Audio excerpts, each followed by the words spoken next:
includes, for the first time ever, we are going to go back to Coquille, Oregon. I know, big metropolis, Coquille, like huge. I called my brother up and I'm taking Sarah and Zoe to Coquille, and he just goes, why? I'm sorry. All the believers who live in Coquille, I'm sorry. I love poking fun at my hometown. But the truth is, Sarah, I've never taken Sarah to where I grew up, and she is more excited about it than I am. And she's excited to see the house that we grew up in, and just excited to see what our lives were like there. And I am like starting to get a little more romantic about it, taking Zoe to some places, and I hear that there is even a Subway in Coquille. So that's pretty huge. That would have been pretty huge news for us back in the day. They have stepped up their game, adding a Subway. But I'll tell you something that just kind of makes me chuckle about small town life. And I know so many of you here in Dayton understand this. And that is, it just does not matter what we did or tried to do or tried to cover our tracks or anything. Us kids, we just could not really ever get away with Fred Vi and Becca Vi, our parents, knowing what we did.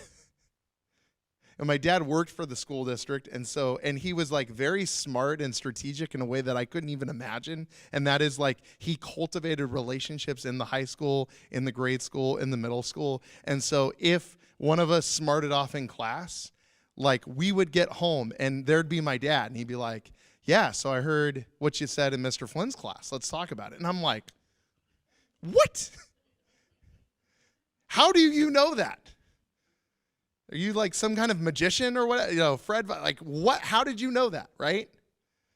Heard about what curse word you used in the locker room the other day. And I'm like, and then I'd be like, when I got a little older, I'm like, are you sure it's me? Because we live in Coquille and like everybody curses with a mouth like a sailor. So, pray for Zoe like that. But it's just, that's the thing about growing up in a small town. Those of you who are, lifelong Daytoners or lived in Dayton, like, do you remember that? Remember how frustrating that was? Remember how useful that was when you became a parent? Like, oh, it's just a town of 2,000 people. I know what's going on. It is frustrating when you're a kid and you just cannot get out of the shadow of mom and dad. You cannot, ever escape, what's going on. But I will say this one thing. There was one time in my life where growing up, it really meant a lot. It really meant a lot to be in a small town, and it really meant a lot to have somebody have my back, and that was my brother. My brother had my back. See, I was in Brookings. I was watching one of his football games. We were in the Crow's Nest. My dad used to film the games. And we were sitting up there, and I don't know, I think I was like a 7th grader or 8th grader or something like that. And this older kid was just like popping off to me, like pushing me around, like I'm from Brookings and I'm going to push you around in that John Wayne kind of style. I don't know. It was kind of weird now that I look back at it, but he was way bigger than me. It was very intimidating. And my brother had just kind of caught earshot of it, and he walks in, and all of a sudden, this big football jock player, he didn't have too many things to say when my brother's like, we can go out to the parking lot and talk about why you're picking on my little brother. I was like, yeah, that's right. That's right, Brookings. It felt really good to have somebody bigger than me have my back in that moment. And I wasn't expecting it, and I didn't know that somebody was watching out for me. In Psalm 139, David writes this really incredible psalm. It's 24 verses that explains the nature of how God relates to us. And it really is powerful because God is not like us. He's not like us. Often our experience in faith, often our experience with religion, often our experience with trying to conceptualize or understand God is to kind of box him in and make him like us.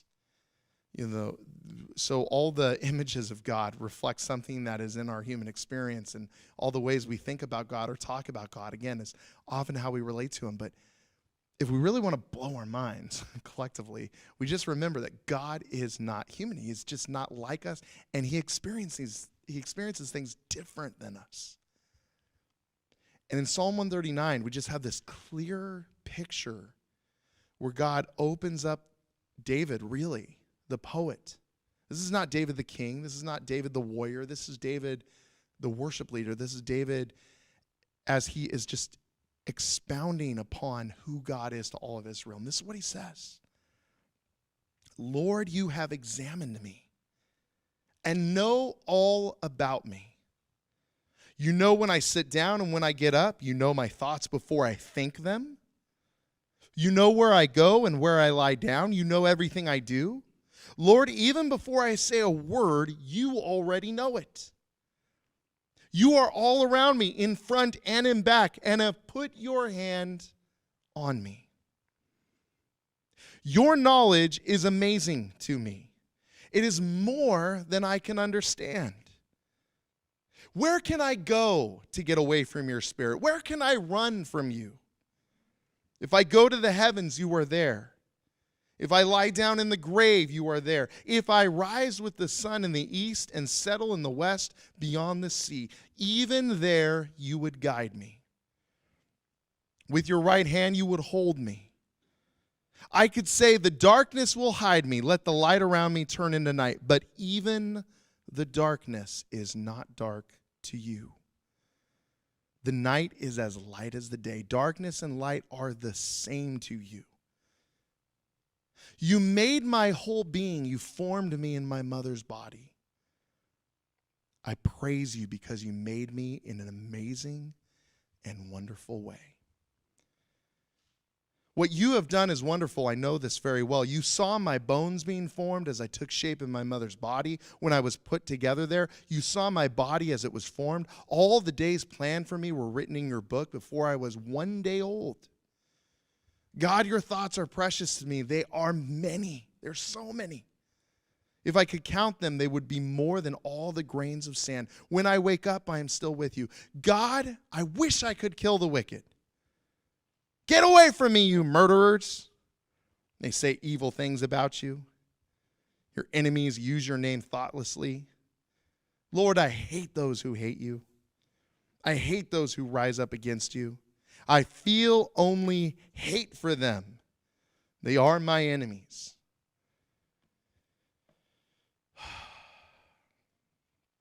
God, examine me and know my heart. Test me and know my anxious thoughts.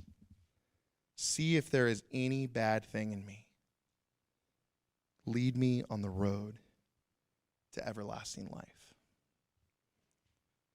One thing to understand about David's life is that it was an uncertain one. Here is a boy who was anointed to be the next king of Israel, and it wouldn't happen for 20 years.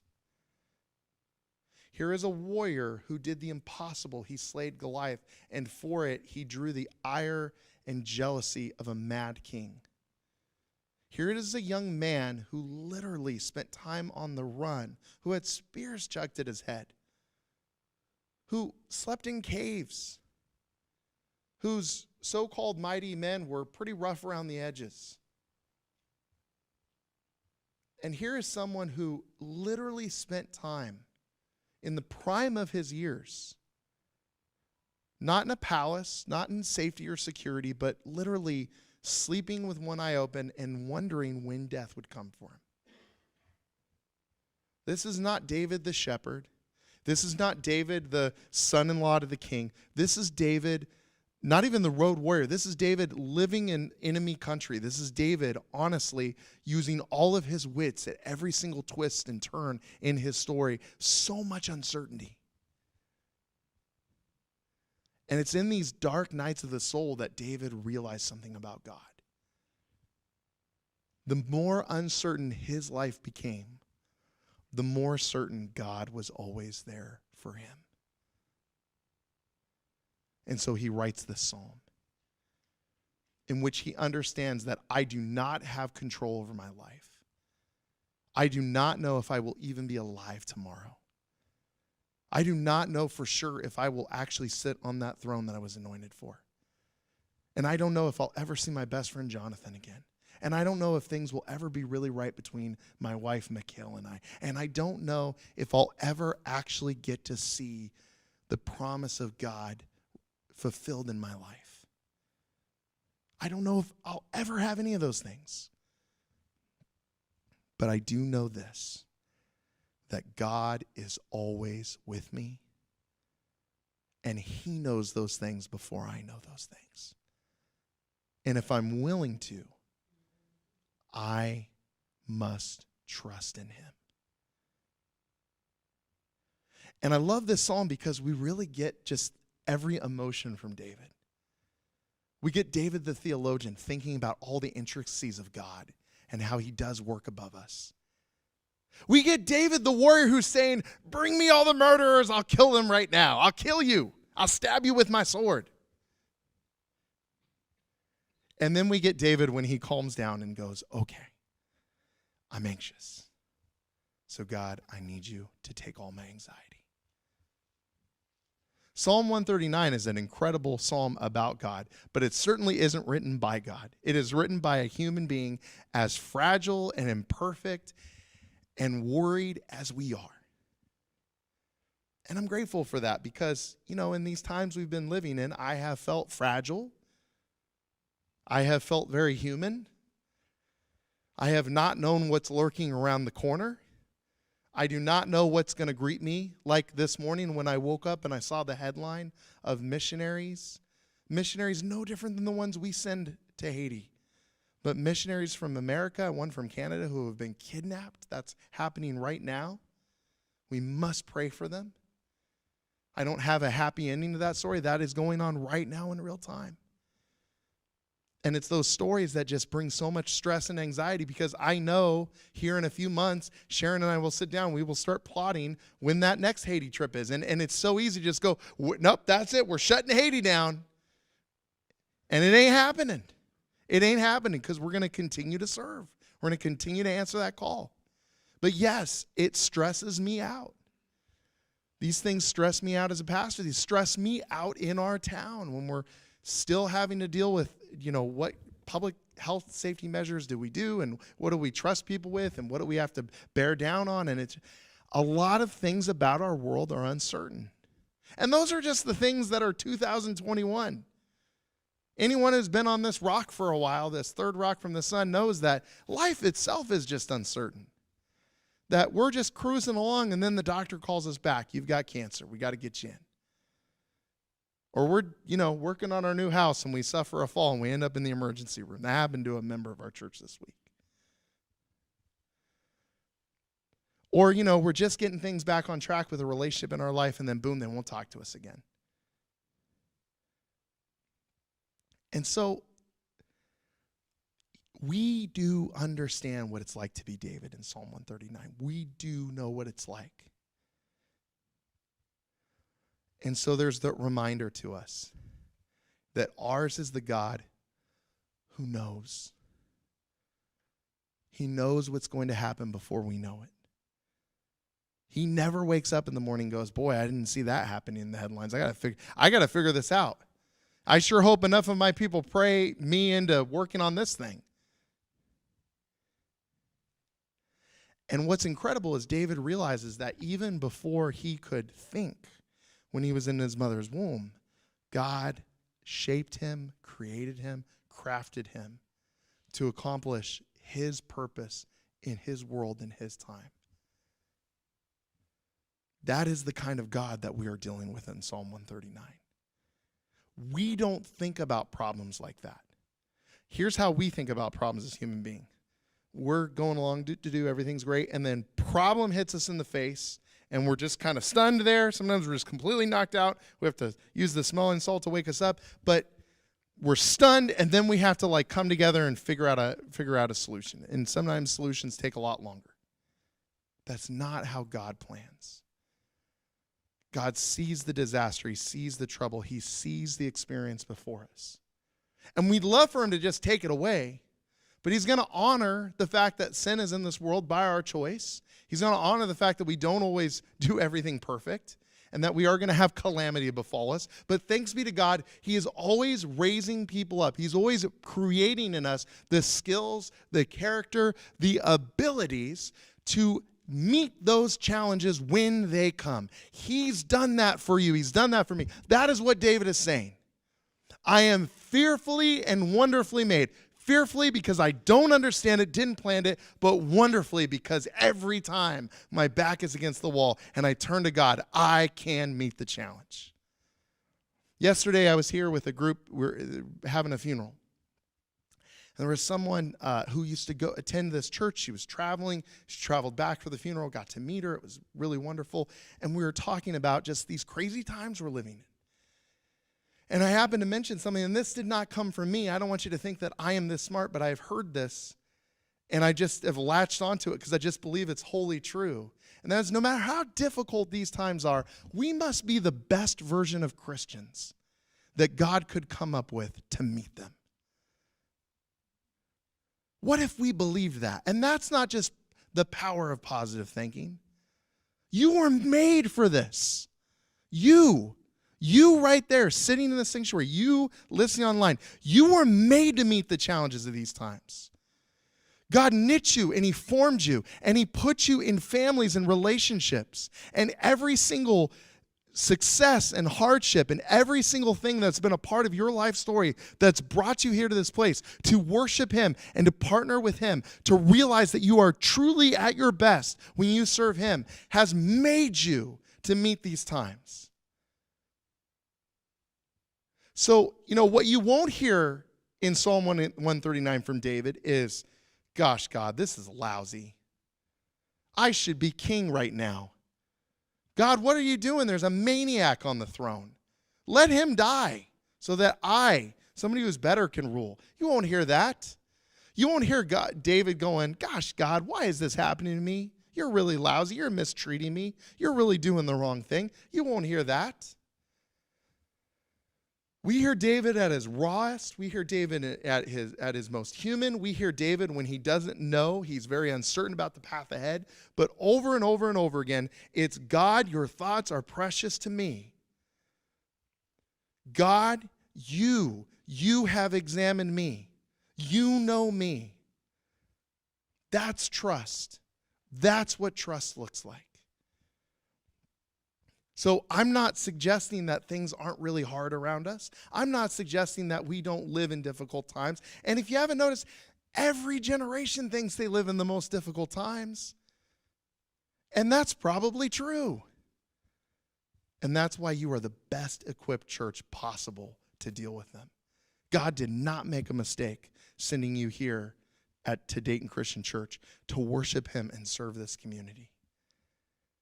And just like Fred and Becca Vi always knew what Josh was up to, yes, God always knows what we're up to. And that isn't to make us feel guilty. That is to empower us. I mean, honestly, think about it. The God who not only created us, but knows all things, willing and excited and making it a part of his plan to work through you. I don't think there's anything more empowering than that.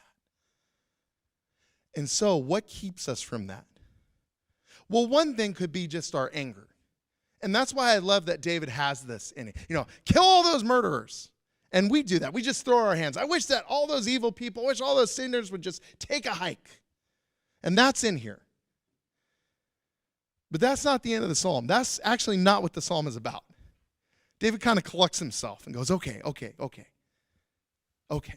Hold on a second. I've been one of those murderers. I've been one of those killers. I've been one of those people that's doubted God. Okay, God, examine me. And so if you're angry, if the times around you have made you angry, Christian, ask God to examine your heart. That anger is probably well earned, but how far is it going to get us in actually changing hearts and minds for his kingdom, to do something that's really positive and great in this community? So maybe we learn from David here and we say, okay, yeah, I'm going to be angry sometimes, but I've got to do something productive with it. And there are probably a few people sitting here. The reason why you're not seeing God work through your life is you're really anxious. I mean, you have serious anxiety. You're really, really worried and concerned. And I want to be absolutely clear about something. If we could pray that anxiety away as if it just were gone and never a part of us, I'd be the greatest prayer warrior in the world. I personally really deal with anxiety. I've had our church elders pray for me for that. That's something that is real in my life. I mean, it actually physically manifests in my life. If you ever notice me, now you're all going to be watching, but every now and again I might like kind of my hands might twitch a little bit. My finger may start moving. It's really weird. It's really, in this world where we're always using our fingers on screens, it's a very bizarre phenomenon.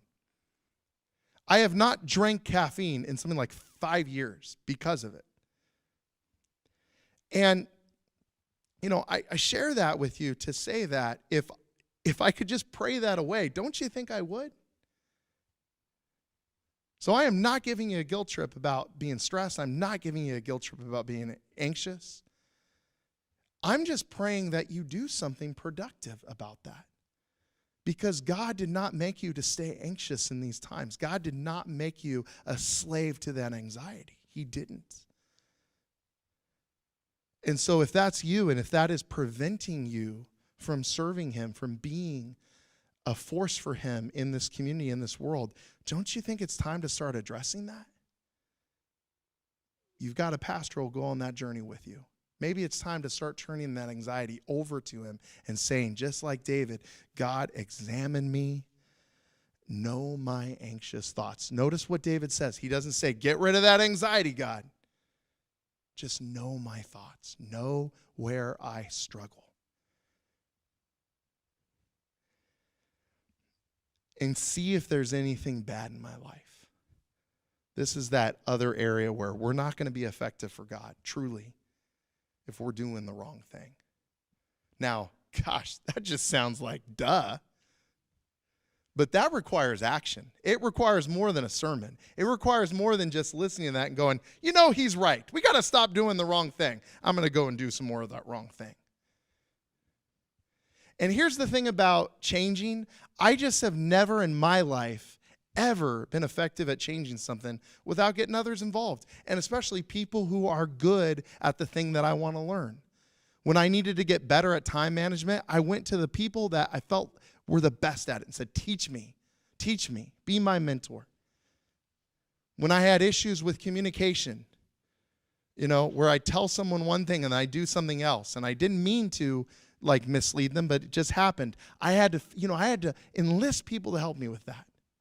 I think part of why God has given us the church is this incredible community, this incredible gift, is because we're all on different journeys in our faith.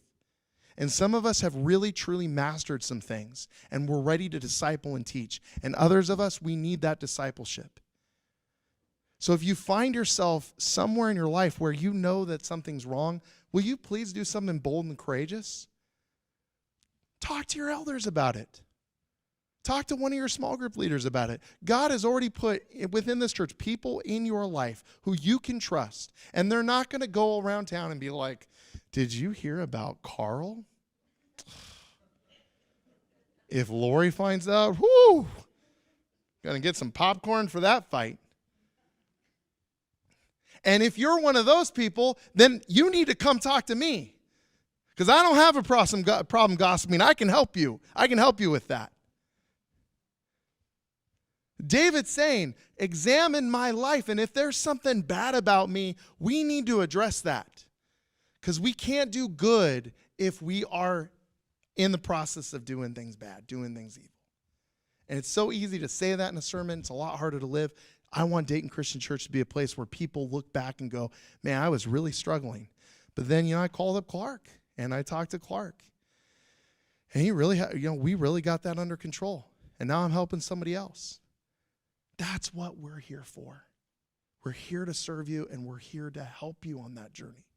Because I don't know about any of you. When I sprung up from the baptistry, I still had issues in my life. And thanks be to God, I have a church family that helps me with that. That's what being the church is all about. And as we walk that road together, that's that road to everlasting life.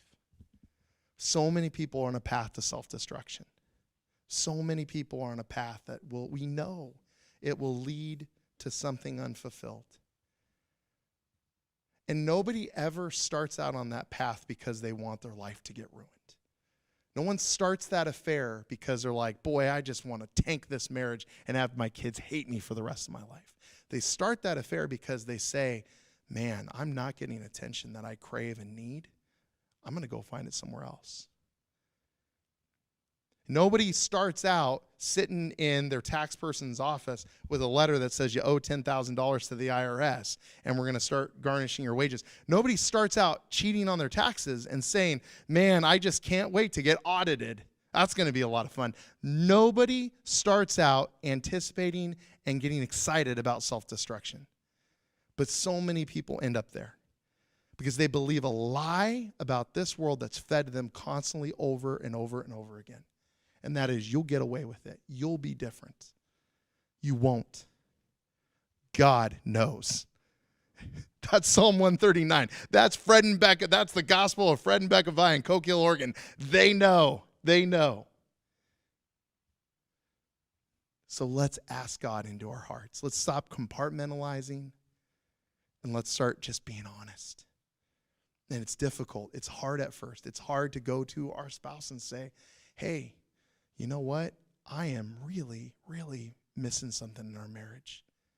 But I love you, and our vows mean so much to me that I want us to work on this before it becomes a problem. What conversation is better? The one that prevents the affair or the one that reveals the affair? What conversation is easier? The one where we go to someone and say, I've been going to the bar a lot, and I've been realizing that I feel better when I drink. What do you think about that? Do you think I might have a problem? What's better, that conversation or the, I need you to come and bail me out of jail. I got a DUI and I can't drive. Oh, and I don't know how I'm going to tell my kids. What conversation's better? You make the decision as you go home today. I want God to search me and know me. He already sees everything. So I'm just going to be honest and let him in. And a part of that is I'm going to let my church family be a part of that journey as well. And I don't just say that as a sermon illustration. When I first got here, I was so excited about things that were happening here at Dayton Christian Church. And the anxiety really hit hard. I don't even know why. And the most terrifying thing to me was to go to our elders because I'm new.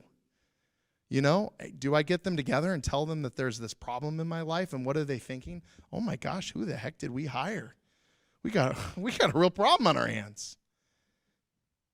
But I got them together in the church office. It was before Sunday. I said, men, I need to let you know something about this thing that's going on.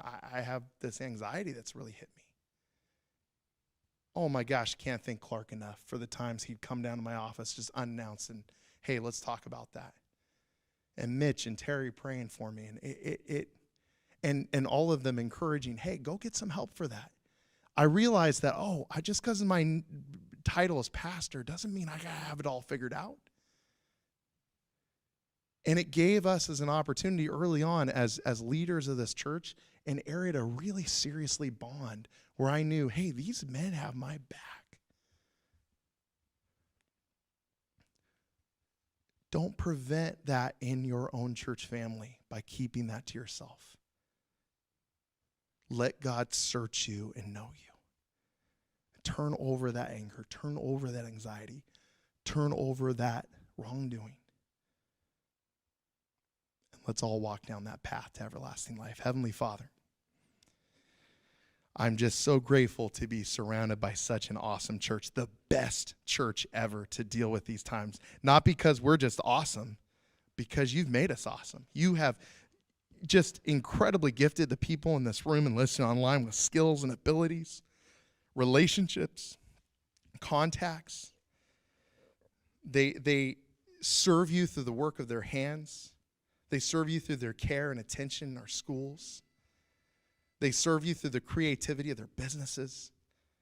God, this is just an awesome group to work with, and I'm grateful that you have seen fit to make me their pastor. Know us. Search us. Make us the best church possible to be a community that can just go on the journey with others, but let that journey be to everlasting life. Let us be one of those churches where we are just snatching people up from that self-destructive path before they even get to the end result. Help us in our men's and women's ministry, in our small groups, in our classes, and in our children's ministry, in every single area where we're doing this work on your behalf. Let it be just one more pathway to someone saying, yes, I'm going to be in this church. I'm going to let God really work on me. And I'm going to do it in this community of believers. And then when we get to that end result, let us realize that the path to everlasting life, it's all because of you. It's because of that cross. It's all because you looked upon humanity and said, I will save them. And you did. And we give you all the glory in the name of our Savior, Jesus Christ. Amen.